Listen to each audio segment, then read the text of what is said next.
Hello, welcome to this video.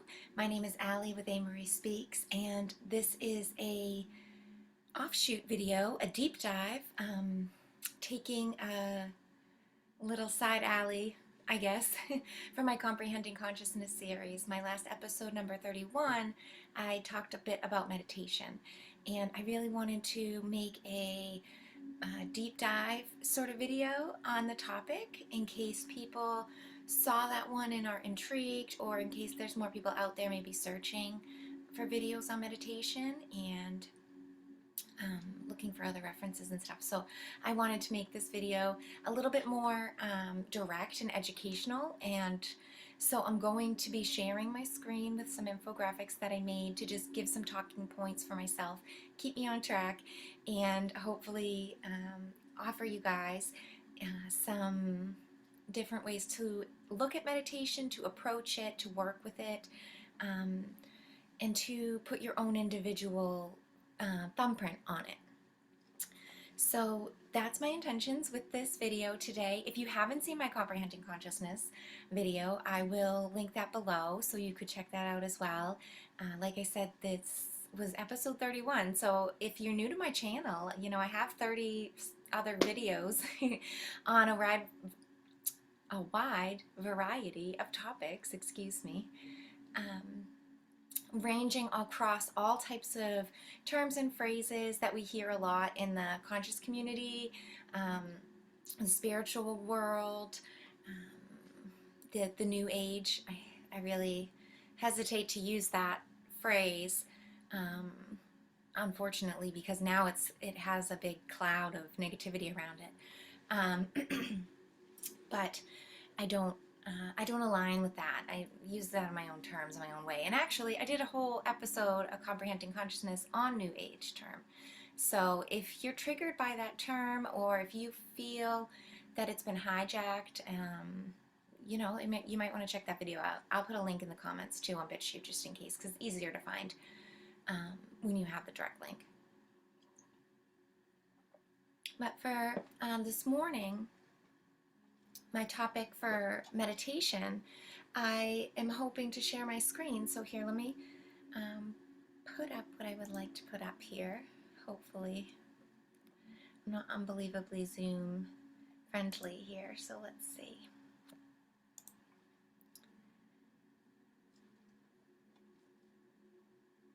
Okay, so first and foremost, what I wanted to kind of get into here is just what I am calling here the 4 basic categories of meditation. Everything that I'm talking about here, I've kind of just made up on my own as organization and reference points. You know, it's not anything that I'm saying, you know, I'm writing a thesis for my PhD on this kind of thing, and like it has to be this way, and everybody must conform to this. This is like the academia. You're gonna find it in a college book or something, a textbook, you know. That is definitely not the case. That's not what I'm trying to promote at all. This is just from my own creative space and my own connection with imagination to bring down understandings and to organize them in ways that I feel are relevant. I have been working and seeking out meditative practices, understanding with meditation for about a decade now. So I do think that, you know, I have some valuable information to share, and stuff that has been tested in the real world too, you know. So that's my intentions here with this. And if you aren't new to my channel and you watch my stuff, then you probably already know, you know, I like to keep things loose and open, and I don't really nail myself down into a lot of belief structures or directions or instructions or anything like that. I don't really subscribe to labels and boxes and dogmas and things. So probably if you're not new here, you get it. But just in case we do have new people who are brand new even to meditation, maybe, welcome. Thank you so much for clicking on the video, for taking time for yourself to do some examination and to do some research out there on meditation, on taking care of yourself, your health, um, your mental health, your physical health, meditation in general. And I'll just give my little my little spiel here, my marketing spiel first, um, I guess, is that meditation can really change your life. Meditation changed my life irreversibly, I feel, for the better. Um, I went from someone who was really corralled into the scientific world, and especially when it comes to health and wellness. I really saw all of that through a scientific lens growing up, especially through my teens and early 20s. And when I started it at college, university, and things like that, I was very indoctrinated into that belief structuring. And I had a huge awakening, and I had a, big busting out of the box. I've written a lot of times about this in blogs, and actually I think I might have shared a podcast as well about like my personal journey with meditation, my health crises, and how I work through them and stuff like that. So if you are facing chronic health problems or health crisis of some kind, if you are feeling overly stressed, overwhelmed, high anxiety, if you have mental issues, mental health problems, if you've been diagnosed with a label, and you feel like you identify with it and you feel like it's a part of you, I highly suggest meditation and some introspection on your own time. That will help you develop self-love and understanding, and it will really help you guide towards actual healing and towards actual truth for your own journey and your purposes here, because we are not victims of anything, not of circumstance, not of lineage, not of heritage, not of your DNA. You're not a victim of an accident or, anything that you might think that has impressed this unease, dis-ease, negativity on you. It's all for purposes. I just cannot not, I can't deny that. It's such an important truth for us to learn to accept and understand, that we do make these choices for ourselves. We do come here to learn things and to understand and be better people and better souls, and so if you're feeling any of those things, or if you're confronted with anything like that, I highly suggest meditation at your own speed, at your own pace. And this is what we're going to talk about quickly here today, is all the different varieties and kinds and what they can sort of be used for in different ways, because everybody's journey here is unique.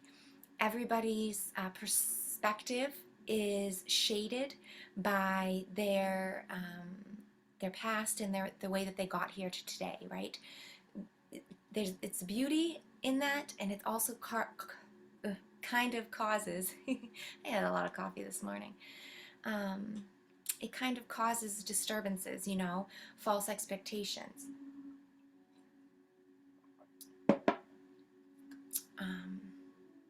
So let's just pull it back to generalities here, and know that you're free to make things your own. You're free to pick up what serves you and leave what doesn't. Whether it's something on a healing journey, whether it's something on just being positive, whether it's a spiritual quest that you're on, or whether it's something that's more 3D material world based, like you're looking for answers or research or epiphanies of some kind, right? Everything is so personal, and meditation practice is very personal. So you have to take the time. It's a practice of self-care. It's self-preservation. In my opinion, it is a survival skill. It is so important to us as human beings, as energetic alchemists, that we learn this tool and practice, and we embody it, and we take it seriously for in our own world, and in the time, in our present moments, in our real world experiences. Because it's one thing to talk about it, research about it, be told, oh, you should meditate, or oh, I should, and have all of these kind of preconceived possibilities and potentials just floating out there, like, oh, maybe one day I will, or I'll watch a little video. But oh, well, I can't. And every time I sit down to this happens or this is distracting. And we come up with excuses and workarounds, and you never actually just sit down and do it. Um, and that's where, you know, that's the crutch. That's the problem. That's the kink in the pose. You have to actually commit. You have to sit down and do it for yourself. And that's why I love to look at it like self-preservation, you know. Don't look at it as something that is um, extra, you know. Don't look at it like it's something that is,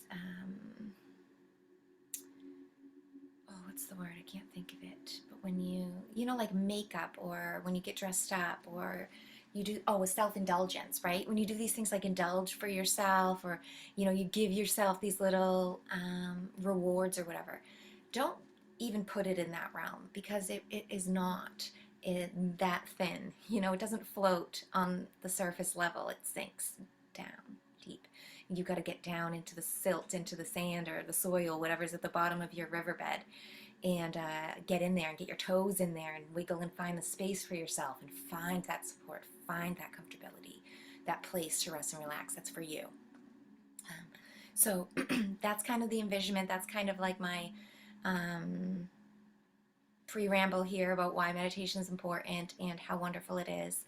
I could literally talk for hours about it, and but I won't waste everybody's time here. Like I said, if you're interested in my personal perspective, I'll put some links to blogs and podcasts and things that I've done. And hopefully, I'm going to have a recorded conversation with some of my wonderful friends soon about meditation, and we can share some experiences and things that work and practice points and stuff for people, to hear what others have to say as well. But I'll talk more about that later. For now, let's get to what I'm sharing on my screen here about the 4 basic categories of meditation. Hopefully, while I've been rambling, maybe you had time to look at it a little. I wanted to first offer up the what I see as the whole pie of meditation or meditative practices, because so many times, and for myself even, you know, I'm speaking for all of us. So much of meditation can be kind of plastered into that one image of like a monk sitting on a mountaintop, like away from all of society, away from all of distractions, in silence, you know, sitting still, in nature or somewhere kind of removed from other people and society, um, and just focused on not thinking. And that by just making your mind a blank slate, that you get brought into this kind of enlightenment place that's outside of you, that's God connected, or comes with an ascension or a Buddha mind, or you know, there's so many different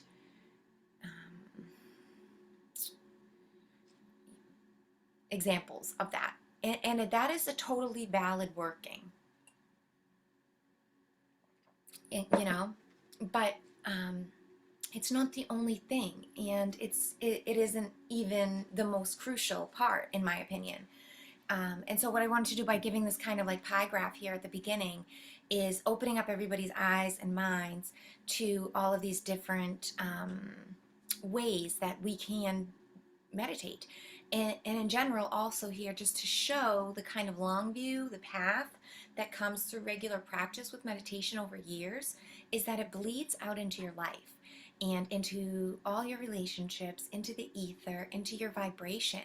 And it becomes a gradient, kind of. Instead of like, okay, I sit to meditate for 20 minutes here in the mornings, and then I sit and meditate for 10 minutes in the afternoon, and I do a half an hour at night, or, you know, or I just sit for 5 minutes, I just sit for 3 minutes, you know, or 20 minutes, and then I feel good for a little while, and then it goes away, and I'm back in my regular life and rushing around. As you do the practice and as you commit, and it feels wonderful, and it bleeds into other parts of the day, and you can get into more mindfulness practices, which is also I love to include with meditation, because having a present mind that's focused in the present moment, like mindfulness or consciousness,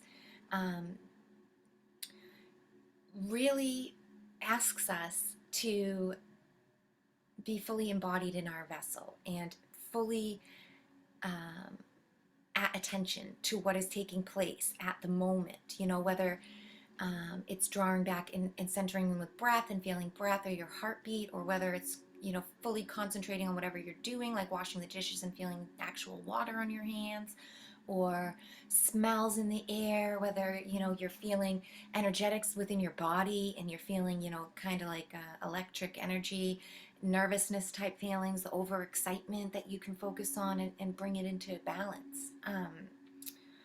All of these things, they start to happen while you're awake, while you're not in your little meditative chunk of the schedule, and that's where the real juice starts to flow. That's where the flavoring comes in, and your whole life can turn into a meditation. And that's really what the long goal of what I'm talking about with meditation is that it becomes a way of life. It becomes a new frequency for you. It becomes like an upgrade to where, you know, um, you have more conscious awareness at your fingertips to assess and to think with and compare and respond and communicate um, from a whole different space, from a whole different angle when you practice meditation more, because you're learning empathy and patience, and there is just such variety in the ways that we can express even just those two feelings that really like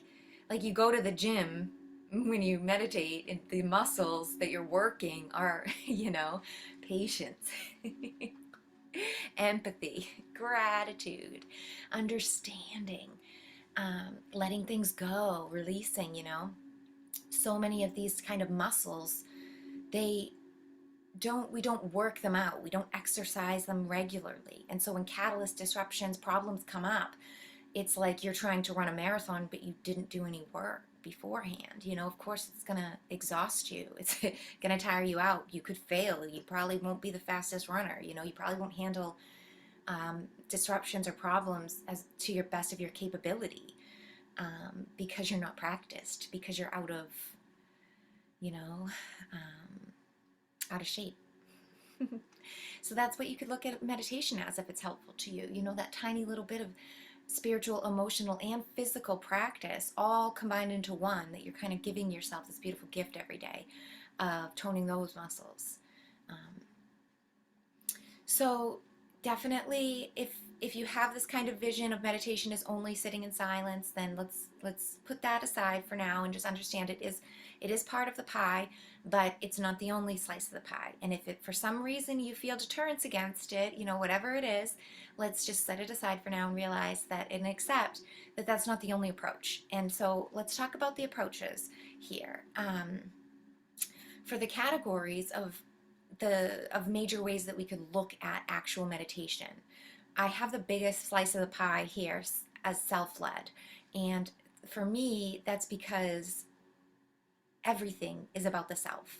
Everything is about the inner workings, the inner projections, and the energy alchemy that's happening inside yourself, that has to be balanced and regulated, and to be free-flowing and to project out into your direct world in a way that you feel good about and positive about, right? So for me, the biggest slice of the pie and the most important one is to locate within yourself that self-led ability, that guidance that comes with like the internal compass, to point you in your true north, your higher self, your connection to God or spirit, spirit guides, animal guides, whatever kind of way that you can incorporate that higher knowledge that you can access just for yourself.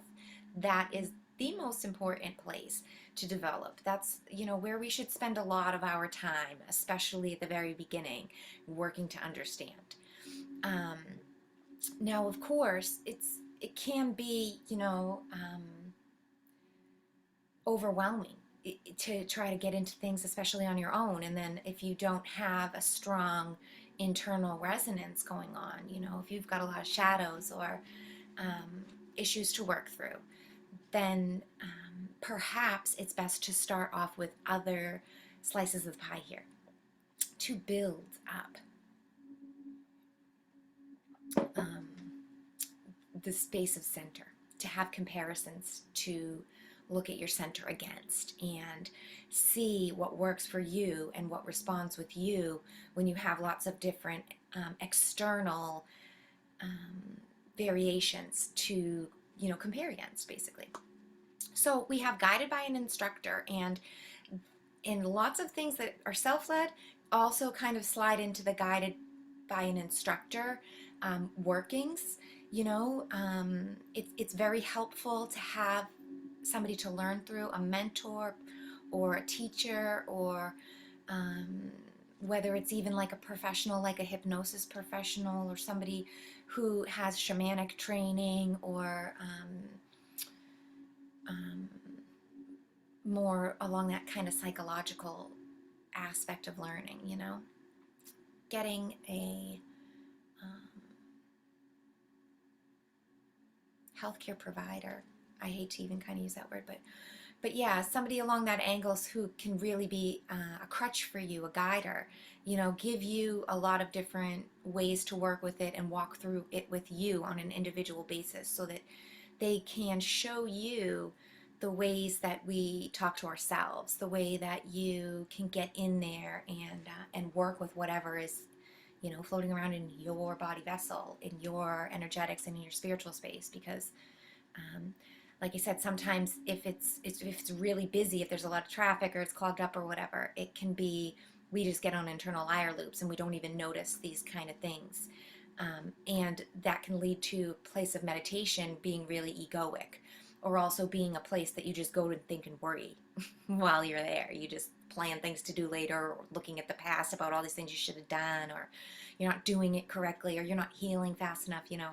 All of these, it can be a really fertile ground for negative thoughts to blossom and create an energetic field around you that's super negative, and then is super shadowy as well, and your shadow screaming out, and then you're attracting more negativity into your life, and you'll get all of this kind of self-fulfilling negative prophecies, like, of course it doesn't work, we could get worse, or whatever, that will try to make you give it up.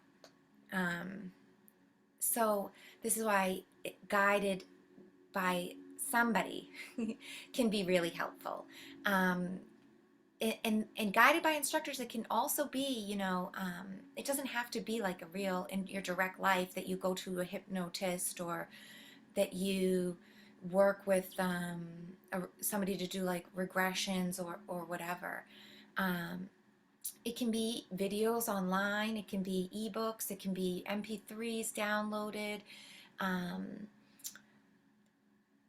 It can be people that you know in your direct world, even like you're somebody who's close to you, a friend or a sister or brother or whatever, who's already into it, who maybe wants to help you, and they could talk you through a couple of them, or you can bounce questions off of them.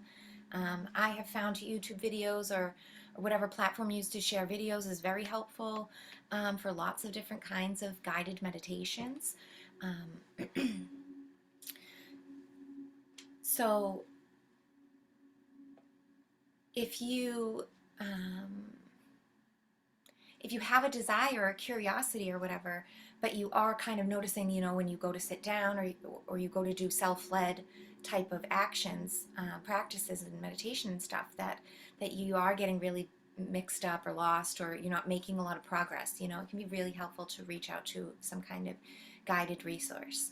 Oh, also I will say groups too, like there's so many different groups out there that are meditation groups that get together to do group meditations, or to do sessions, about learning the techniques of meditation, so if that's your thing, you could look out in your community and check out those kind of things. If you're interested in a virtual one, I am part of a great channel on Telegram that's just getting started with some of my wonderful friends, and we're going to do Saturday global virtual meditations. So I'll put a link into the descriptions of the video here, and if you're interested, you can find more information on Telegram. If you don't have Telegram, you can always email us too at the Heart Center channel, at protonmeal.com. But I'll put the email in the description as well, just so that it's visible in the spelling and everything. Because the center, the heart center, is actually spelled with like the English version, and I don't know if a lot of my viewers are American. I'm American, but I don't want you to get into the wrong thing either. So I'll put the links so that if you are interested in kind of amping up your practice, or meeting with others who enjoy meditating just to get a feel of what it feels like, you're more than welcome. It's open to all. It's always free. And it's always going to be there as just a beautiful space that anyone can join in on Saturdays if they have free time, you know. But anyways, to bring back to my point here, the self-led and the guided by an instructor meditations can be over a huge variety of reasons that we do them. And so I'm gonna go over that after. I want to just break this down really quickly about the other versions of meditation, and then I'll get into what we can actually do or how we use meditation. So the other two sections that I have here for meditation categories, incorporating movement and frequency based. So guided by an instructor and self-led, for those chunks and for the way that I'm going to dive into them, I just felt, because there's so much in there, just in the sitting down version, just in the relaxation and still mind processing kind of mode, that I would segregate out the incorporates movement. And also because people don't always think about that as even an option during meditation. And I know when I first got into meditation, I didn't even. But I wanted to offer it up as a whole section of its own, because sometimes people, their whole abhorrence to meditation is that sitting sitting still aspect of it. And whether it's because you have chronic pain, or whether it's because you have central nervous overexcitement, or whatever the case might be, right? Some people find it difficult to sit still for extended periods of time. And that's why I feel to have offering up walking meditations, Zen kind of activities, all of these, moving meditations, yoga, breath work, Tai Chi and Qigong, and just stretching and being with your breath, just feeling the way that your body moves and really being in your physical vessel is a whole slice of the pie with meditation. It has its own practice points. It has a million different ways and varieties it uses for all kinds of different healing and different modalities of solutions, I guess, that moving meditations can bring in. And moving meditations also are really wonderful because you can incorporate your natural landscapes if you so choose. You can incorporate within your house. You can incorporate walking meditations outside with beautiful scenery. You can do, like I said, Zen activities that are things that you can kind of zone out while you're doing, right? Which is like, can be anything, singing, dancing, washing the dishes, doodling, knitting. There's just huge, anything that you feel that you could connect with and zone out of, like the frenetic front lobed, logical critic kind of mind, the real processor. If you could get out of that, whatever the task might be, even if it's mowing your lawn or fishing or, there's a million things. Those are all wonderful incorporations of meditation, and you're giving yourself a beautiful gift, and exercising those muscles when you take the time to do them and be fully embodied in them, and allow yourself to enjoy them and marinate in that feeling. It's such an important practice. The other thing that I'm calling frequency-based meditation is incorporating things like when we have healing with animals, or Reiki healing, energy healing, chi, all of these different ways, mantras, and things that we can incorporate in the ether and frequency and feeling out, and allowing whatever that interaction is that's nonverbal, that's not logical or frenetic. It can't be really put into words. It's hard to describe. And also, I don't want to say, I forgot to say, excuse me, about nature. You can go out and sit in nature. You can go sit at the back of a tree and feel its energy, and it's a give and a take, a symbiotic relationship happening there, with energies, and as well with the breath, right? There's so many different layers, and that is what I'm calling frequency-based energy meditation. Anything that you are sitting and feeling through, or that you don't have to do anything to get a good feeling from, to get love, to get support from. And that's why, support, emotional support animals, or animal healing, whether it's like your pet even, or children, or can be wonderful for that too, babies. They're like little beacons of love, and you just hold them, and it fills you. And they're not doing anything, and you're not doing anything. But it's there, you feel it. So that's what I'm calling frequency-based meditation. And that can be done at any time, anywhere. And yeah, it can be scheduled, and it can be really structured, like going for animal healing. But it can also just be, sitting with your pet at the end of the day, or at the beginning of the day, or sitting with a plant. I love my plants. And when I give my plants love, I feel love from them. And sometimes I hold a leaf or one, and just like appreciate it. And I can feel magnetic kind of energy between myself and the plant. And I appreciate and love it, give it a nice little breath, nourishing, you know.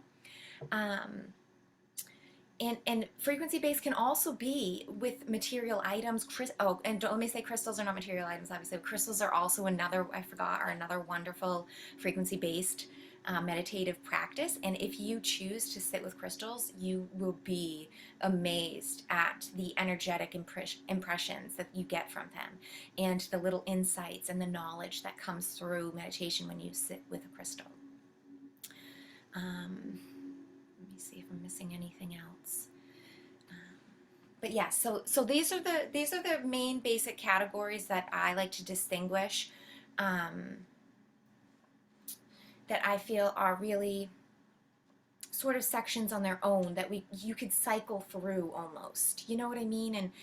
And angle your work through channeling different seekings, needs, and give and take in each slice of the pie to do different types of work for yourself.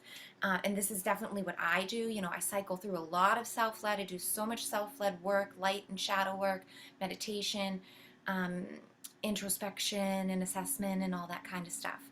But then I also use a lot of guided instruction, and I will never stop seeking other new resources and listening to others of their experiences and their practice points and routines and things.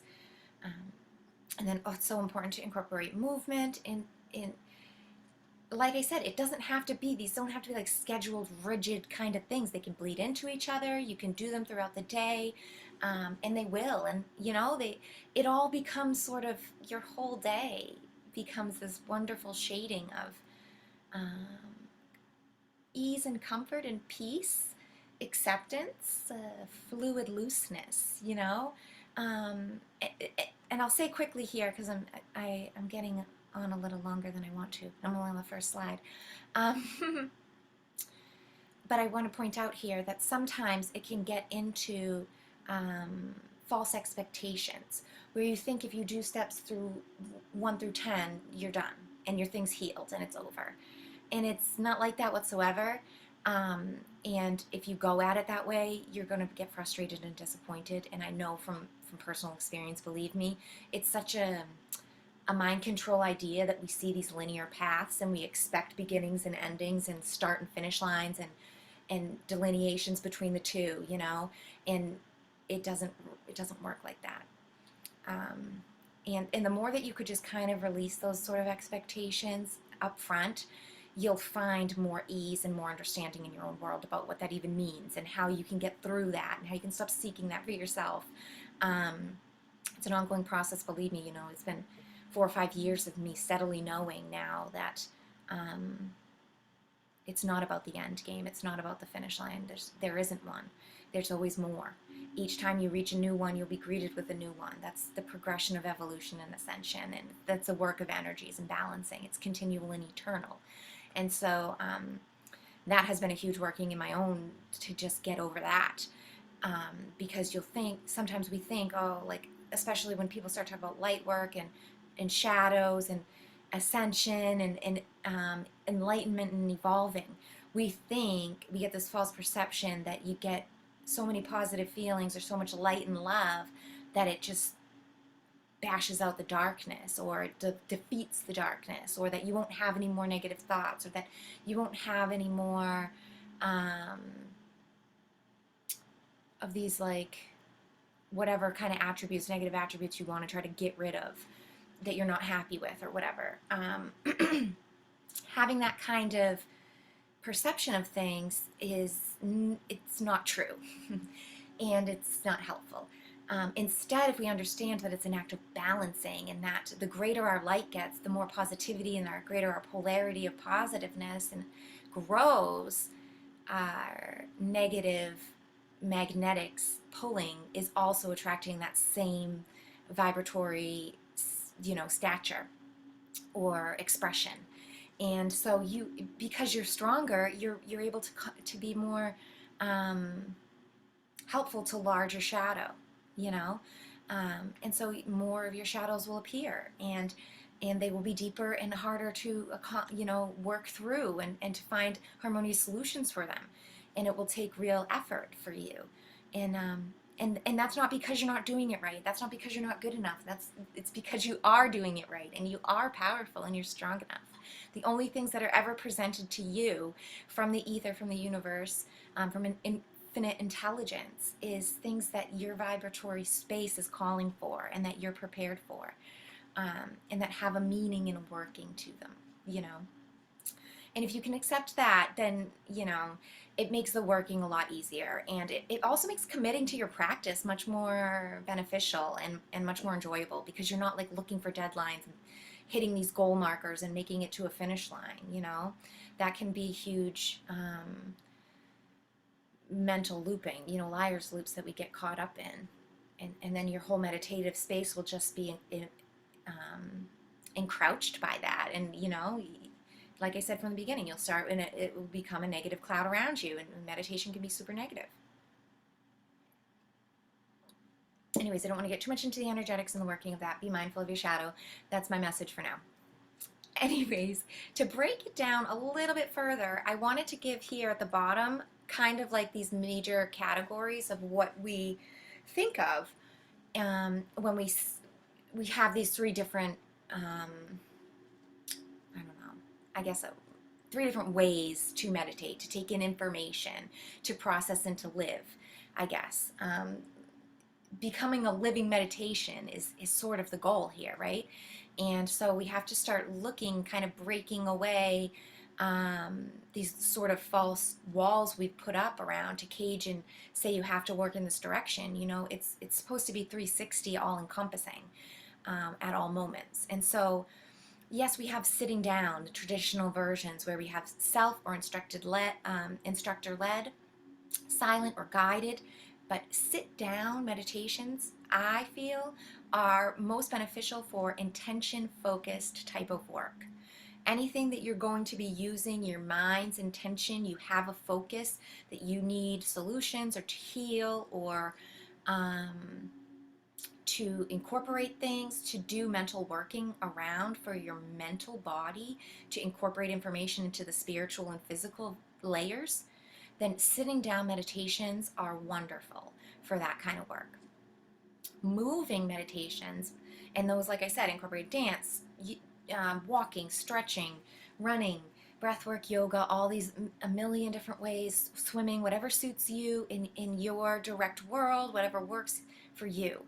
Um, but moving meditations are about being presence focused. So if you are seeking a need to be feel your presence, to get grounded, to relax, to relieve stress, to find purpose, to feel support, unconditional love. That's presence focused type of work. And I highly suggest moving meditations for that kind of thing. Like I said just a little while ago, even washing the dishes, taking a shower can be like that. Coloring or doodling or um, painting or anything. You know, everybody has such variety of beautiful um, hobbies that they love to enjoy, right? So that's presence focused. And the third is to absorb, right? To just absorb information, to just absorb what is, and not to be critiquing or making mental notes of things, or not to be assessing and doing introspective kind of conceptual thinking during this time. Absorbful meditations, connecting with nature, support animals, that kind of frequency based ideas that I was talking about, right? Because they, like I said, this, I haven't said it yet, but this is a frequency focused work. So if you feel like you need an uplift in your energy, if your heart is heavy, if you feel stagnant or slow or low, depressed, in need, lack, these frequency focused practices, meditation practices, are great to be angled in and to do working in. And you, like I said, you'll get to know what you need in your cycles, and you can go through all of these.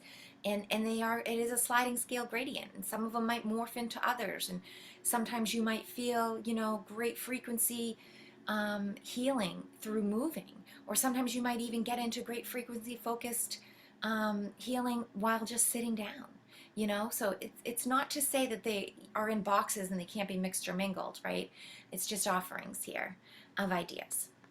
So this is my first little sharing screen, and now that I've talked mostly over it, I'm going to pull up this other one that I have here.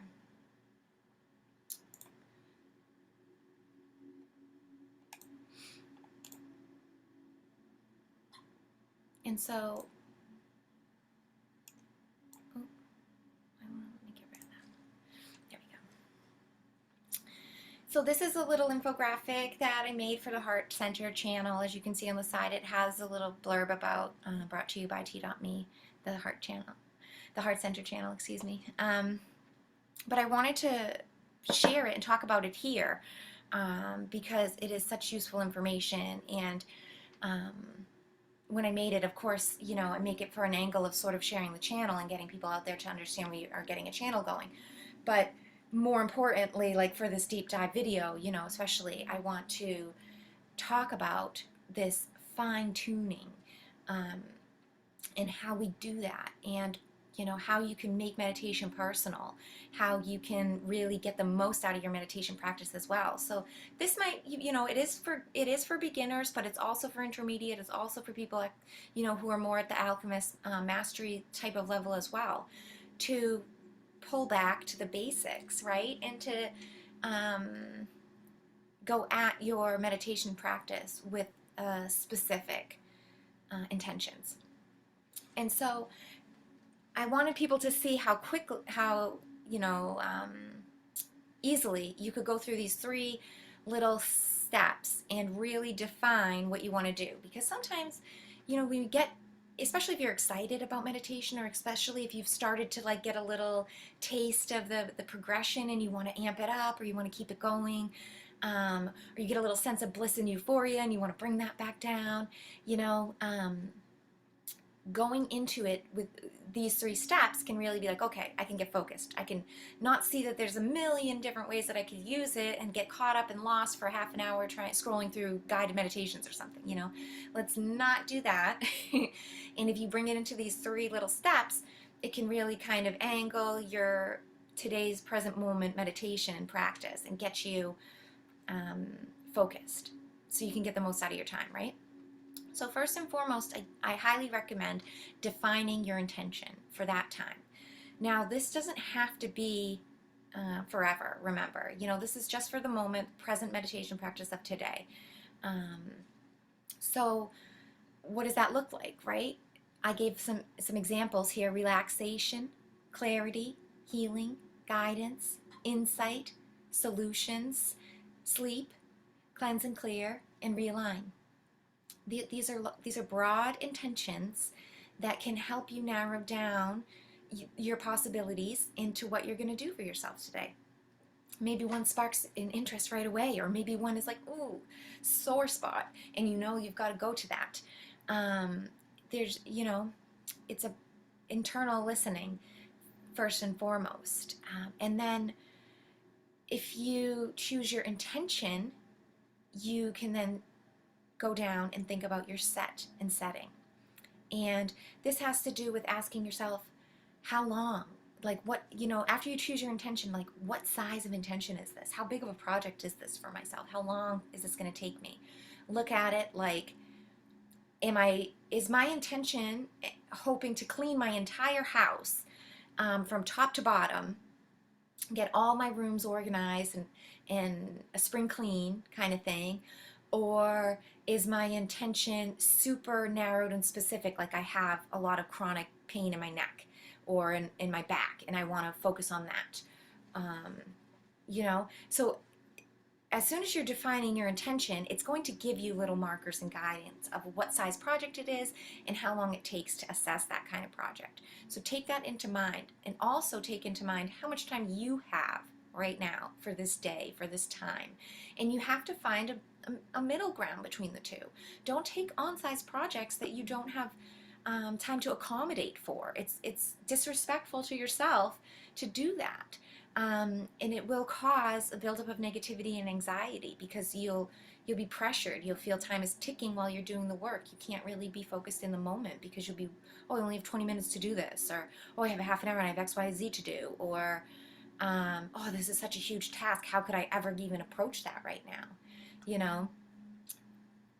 If that's the case, redefine your intentions and bring it down into something smaller that works and matches with the time window that you have available for right now. Because remember, this is never about one and done. It's not about A to Z and the whole alphabet's complete and you put it away and never have to look at it again. Every day is new. Every day is day one, really. So just come at it from that understanding, and you'll find out those big, huge pictures of problems, the whole house to clean, will come down to, oh, well, I'm in the living room right now and it's really messy, so let me just do some work and actually clean the coffee table off and just organize my books for right now, because that's what I have time to do, and it will give me some ease, and the room I'm in right now will feel a little cleaner, right? Having those kind of conversations and understandings are super, super helpful. Also, what comes with set and setting is like not just the time period that you have, but where do you want to do it at? Are you going to sit? Are you going to lay down? Are you going outside, inside? Do you want to put incense? Do you have candles that you love, or oils, or crystals, or a certain chair or yoga mat that you like to be in a space for? Create the space, create the vibe, take it outside. Whatever is the calling and is appropriate for the kind of intention that you're doing, right? And that brings it down to a little bit, a bit of a more depth. And the last thing for me, I feel, is to choose whether you're going to do instructor or self-led. It's like I talked about at the beginning. Instructor and self-led really kind of are umbrellas over all workings. And instructor is helpful, but it should be a smaller slice of the pie than self-led. And you should have more self-led experiences and be seeking more clarity with self-led things than grasping onto an instructor in directions and guidance and thinking that that's going to be like a lifesaver, lifeboat kind of thing for you. That's not the case. It is a lifesaver, water wings, or whatever you want to see a floaty as, a buoy or whatever, instructors can be like that, but it's to strengthen your leg muscles, to know how to swim, to float, to tread water, so that you could take your hand off of that and be okay. You know, it's not something you grab onto when you take off. Oh, you're going to sink and be gone, lost. You know, and so many of us, and I can even speak from my own personal experience at the very beginning, years ago when I first started seeking out meditation. I was so, had my hands wrapped around the rope, like thinking that it was going to take me to the top to ring the bell and I was going to be healed. And then that was it, you know? Um, but, but anyways, with working and understanding, you know, you get to do that. But to have the understanding that some things and some workings, especially when we talk about, okay, what's your intention, where are you at with your spiritual development and your conscious awareness, what do you have the capacity to process on your own versus what would you need outside opinions on, or some assistance or support, extra energy, positive love, and things like that. Maybe if it's something that's super shadowy or hard work for you, then yes, ask for support and guidance. An instructor, higher self, God, saints, angels, you know, your spirit guides, whatever you resonate with. A real person, your best friend, you know, a teacher, a mentor, whatever it is. Maybe it's even just a video of a figurehead that is more externally based in the world, but that you resonate strongly with, you know?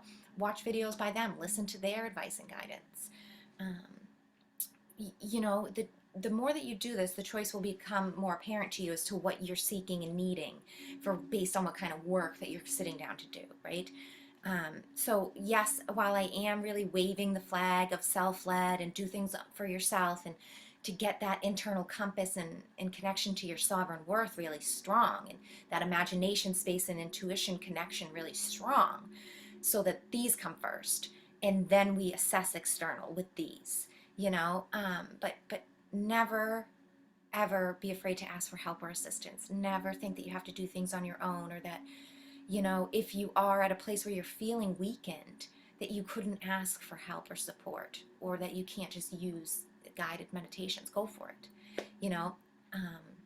My word of caution here is from a place of love and empathy, that I just don't want people to lean on a crutch so much.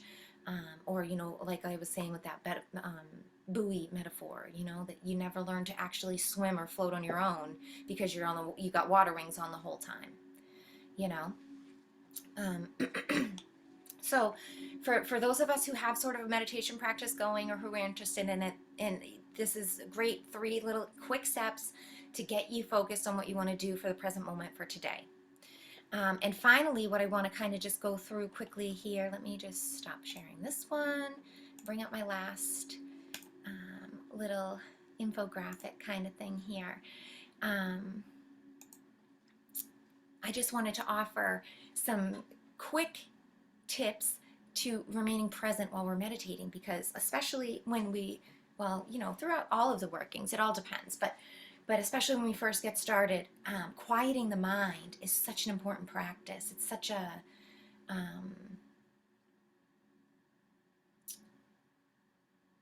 strengthening of self-control, of discernment, of responsibility for ourself, for our energetics, you know, for what we're impressing upon the world around us, right?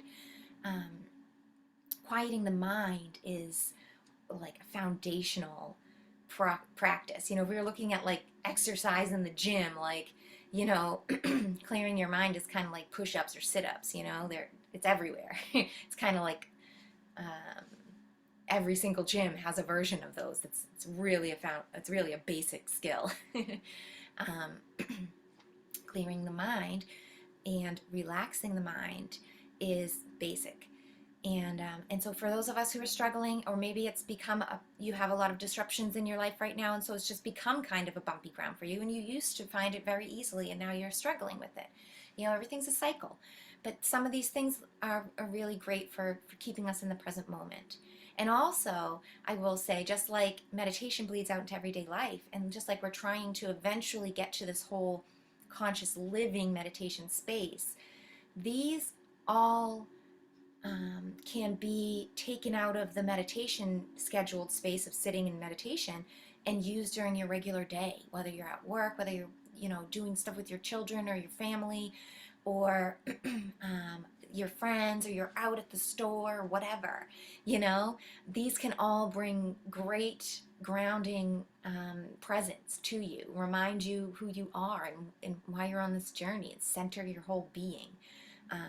When we're, a lot of external stimuli is out there ringing bells and poking and asking for this and needing this, and calling upon you for X, Y, and Z, irritating you, showing you things you don't like, showing you things you like. It's this world, you know, is distraction based. But that should tell us all that the major working is self-discipline, right? It is attention. It is self-control of discernment, and really laser heading our intention into attention, and casting it where we want to do whatever work we want to do, right? And in the strongest way that we can. And so this helps, and it helps with the meditations, and it helps in real life, right? To release expectations, that is just an infinite working in itself, right? For me especially, I have a lot of Virgo, and I have a Gemini ascending, and a Taurus sun. So I know a lot of the pullings that come with having these expectations, and how our minds logically can just build them out. And it seems really important, sort of, to the frenetic logical mind, right? But when we release those expectations and allow things to be as they are, you'd be surprised at how easy solutions just come up and are just presented. And you're like, oh, that's the best way. That's the easiest way. Like, I wouldn't have expected that, right? So if we release expectations, then we're not causing disturbances in the ether, things that want to come to us and want to bubble up or show themselves or whatever. They're not going to feel this deterrence and be cast off a little ways and have some kind of weird magnetics going on, pushes and pulls that cause those disruptions and distortions in the ether. If you can release expectations as much as possible. I can't talk this morning, like so quick with all my words. But also I feel pressing of time, and I need to close this video up. So anyways, ground in gratitude, and that is amazing. If you're struggling with gratitude and you feel like you don't have anything to be grateful for, try really simple, really silly things first that kind of break up the crust, into like chunks for a while, because our heart spaces can get really hard, really blocked off. It's self-preservation. It's survival of the fittest that we're presented with in this world, and so we end up really hard and caged here. It's a protectionary thing, and it's almost natural. It's forced natural of the 3D matrix overlay. So we feel like it's a natural thing to board up and to not let others in, or to not show our true feelings. So if that's how you are, and gratitude's really hard for you to tap into with honesty, it causes maybe bitterness or deterrence or sarcastic kind of feelings, try to start with silly, happy things first. I can be grateful for my coffee pot, grateful that my car started, grateful for my hot water, grateful for the breath in my lungs, grateful that my hair is here, or, anything that you can grasp onto that can get that crust to break up a little bit. Go at those things first, and just work at incorporating that and grounding into that. And then you'll find wiggle room, and you'll find deeper, and you'll be more comfortable in getting into that heart space and being able to actually get heart-centered and ground in true gratitude for the journey here, for yourself, for anybody else, for everything, right? Conscious breathing is also another great thing to kind of bring you back into the present moment while you're meditating. If your thoughts have gone off, feel the breath coming in, envision it, see it going down and deep into you and swirling around on the bottom of the inhale, right, and coming back out on the exhale. Feel how it feels in your nose to breathe in versus how it comes out, right, the coolness and the warmth. There's so many nuances and little things, whether it's physical feelings or emotional feelings, visualizations, spiritual feelings, tapping into your breath is so important, and breathing, and everybody like, duh, breathing is important, but it's such one of those base functions that nobody really even thinks about. But once you get into breath work, once you understand breathing, and you really allow it to do work inside of you, you will realize, the potentials there, and the great feelings of it. And it can pull you back into the present moment, and you can use it when you're out, when you're waiting in line, when it's too long, when you're, feeling frustrated in traffic, or you're at a job that you don't want to be at. The clock is like going super slow, and you've got 4 hours of work left or something. Your kids are driving you crazy. Um, Pain in the body vessel, anxiety, all these things throughout the day that you could really just come up against, excuse me. Well, we do just come up with them as well. Everything is made up from the mind. So, but tapping into breath, can really help to clear a lot of that stuff and center you.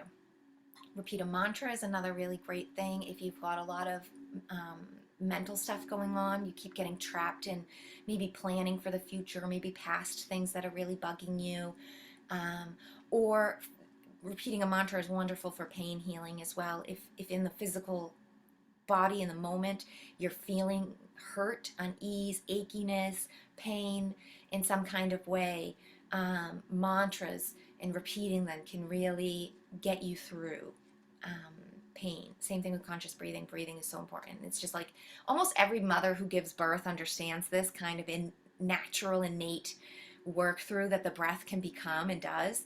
But not every person gets that glorious gift of going through that, growing and birthing a human, getting that real, what's the word? Carnal experience, I guess, real slap in the face. But yes, so repeating mantras can be super helpful. Also, if you have heavy heart, if you have a lot of emotional pain and disturbances like in the mind or in your soul or your heart, repeating positive mantras or affirmations, they can really, really change your subconscious. They can seep into you so that that habitual mind that is super negatively focused and driven will learn to shut up. And I know this from experience, I'm speaking from experience. Affirmations and mantras can be wonderful for that. Replacement kind of therapy, refereeing kind of thing. Bringing it back to the present moment, focusing on who you want to be, who you can be and are capable of being, versus stigmas, past projections of yourself, or preconceived ideas of who you are, right? Obvious kind of, but I thought I would put it on here anyways, is to turn off notifications. Turn them off of your phone or your laptop, or whatever, your television, whatever you're going, anything that could possibly be. And this could also be like, hey, what I do with my kids, hey guys, I'm going to meditate for 5 or 10 minutes, 20 minutes, whatever I have a window for and the time is, right? If you don't mind, can I close the door? I'll let you know when I'm done. Turn off my kids' notifications, or who's ever in the vicinity, not to say, and I will mention here, that having disruptions or external audio disturbances and things like that can be really great work-throughs for times of meditation. So I would never say, like, sometimes people think it has to be silent. And if there's like a noise, it's going to throw you off. Or you have to have this beautiful music. And if anybody interrupts you, it's thrown off, or whatever. Maybe there's noise in the background, or your neighbors are outside or upstairs, or whatever could be the case, right? It is distracting, and I won't deny that it's distracting, but it becomes a beautiful practice of self-control to not let your attention be deterred by whatever the distraction is. It can be, and that's as obvious, sometimes your nose itches, or you want to move or change your position while you're meditating. You can challenge yourself by not allowing that, and by going through the irkingness of that, whatever it is that's annoying you, to get over it without doing anything about it, to work through it on your own. And that in itself is a beautiful practice. And maybe not for beginners, I would not really suggest that, but if you want to challenge yourself and you're ready to, if you want to test your boundaries or your strength in meditation, go to a noisy place, try to meditate with your kids running around upstairs, or in the room next door, whatever, leave the television well, I would never say, yeah, I would not say, don't have a TV. Don't have a TV at all. But if you do, or have it on, or if you have, what I like to do is put music on a lot of times. Sometimes like the music will have commercials in them. Immediately off the commercial pops and I'm like, I gotta find a skip, I gotta get up. But sometimes I'm just like, no, just zone it out. Don't let it bother you.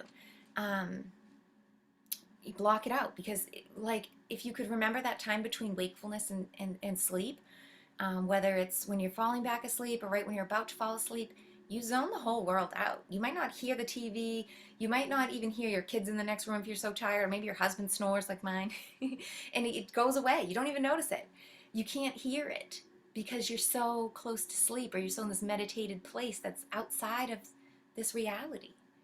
It's connected to source directly, and your ears just don't really work in the way that they're meant to. You're not taking in exterior stimuli. You're internally focused. But it's a practice, and just like everything else. But just as a little thing to some people could do. Also, tapping back into the present moment, and that can be reminding yourself of your intention for the meditation, or feeling the physicality of your body, in other ways other than just conscious breathing, like feeling your sit bones on the ground, feeling the way your shoulders rest, or um, your feet on the floor, if you sit in a chair when you meditate maybe, or it can be sounds and smells. It can be the frequency and energetics that you're feeling around you. Kind of tap into your biofield and feel what your energy feels like. That can be tapping back into the present. So that's what I mean by those kind of tips. So I guess I'm going to wrap my video up here. I hope that this has been insightful, educational, giving people different points and references of just the very surface level of the availability, of what meditative practices really have to offer for us. Um, if you're interested in my personal story, like I said, I'll put some links below about those kind of things. If you're interested in joining groups and you'd love to meditate with me and with some of my wonderful, beautiful friends, you can check out the Heart Center channel on Telegram, or the email, which I'll put in below. If you don't have Telegram, we do them via Zoom, so we can send Zoom links to anybody if you're not interested in Telegram. If it's not for you, whatever, you don't have to be on Telegram to get the link, so you can send us an email. We're going to have a website up pretty soon as well, but we'll do updates with that. This is just kind of coming up. It's been a couple of weeks now that we've been getting it going. So mark your calendars for Saturdays, 12 p.m. Eastern Standard Time, which translates into 5 p.m. Greenwich Mean. If you're over in the UK, I believe it's 5 p.m. If you're in the United States and you're not on the East Coast, you're on the West Coast, it's 9 a.m. So it's a wide variety of different times, obviously. But we're going to be together for an hour from that 12 p.m. to 1 p.m. Eastern Standard Time every Saturday. So if you have time in your world, whatever time it is for you on Saturdays, you can join us any Saturday, every Saturday, doesn't matter.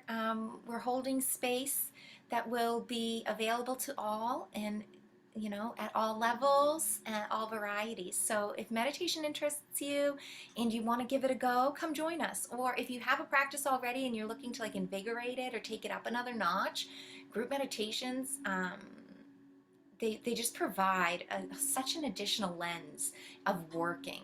I can't even express how they really upgraded and changed my whole meditation practice. So I hope you come and join us and find us over there. Also, check out my channels. I have BitChute and YouTube channels discussing comprehending consciousness, negative agendas, spiritual divination if you're into that, like tarot and stuff. I have some videos on that. On shadow work and energy alchemy. I know I talked a little bit about that in this video, but if that kind of stuff intrigues you, I have a whole playlist on YouTube and BitChute all about shadow work and how you can do that kind of introspective work with yourself. So yeah, I hope you will tune into me next time, and thank you so much. Oh, I forgot to stop sharing. Thank you so much for joining me. I hope you have a beautiful day or evening wherever in the world you are, and thank you so much for witnessing my journey here, and thank you for your beautiful service to the collective. I'll see you next time.